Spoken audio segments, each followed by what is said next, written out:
Bonjour à tous les curieux de la neuroscience, heureuse de vous retrouver pour parler encore des débuts de la neuroscience.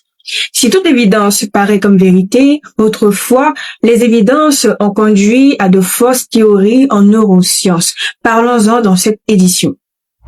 Pourquoi le signal se coupe? Pourquoi la mémoire se dissout? Un seul mot, neurosciences. La première fausse théorie fut celle répandue par René Descartes, nommée esprit des animaux. Selon lui, nos nerfs étaient des tubes contenant de l'eau, et cette eau pouvait faire bouger nos muscles. Donc notre cerveau fonctionnerait comme une machine hydraulique.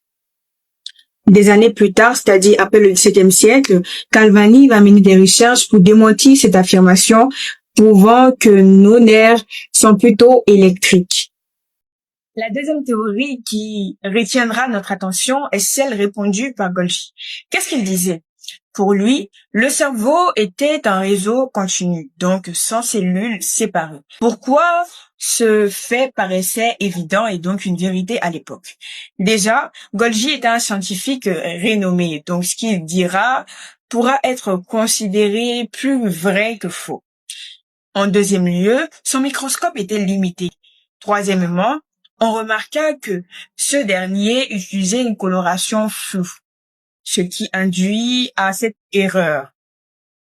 Pourtant, à la même époque, Ramon Cajal va utiliser des méthodes différentes qui vont le conduire à voir dans le cerveau des neurones qui communiquent par contact et fusion. Donc, ce qui est contraire à l'affirmation de Golgi. Pourtant, ces deux vont gagner en 1906 le même prix Nobel. Qu'est-ce que cela sous-entend sur les sciences, à votre avis? Troisième fausse théorie. Saviez-vous que la palpation du crâne pourrait nous aider à repérer un criminel, à trouver une personne infidèle ou encore une personne intelligente? Cette théorie était répandue par notre très cher Hugo aux alentours des années 1800. Elle s'appelait la phrénologie. Elle s'est vue démentir par son plus grand rival, Pierre Flourens. Selon lui, après l'ablation de pigeons, il ne voyait pas les fonctions prédites par Hugo.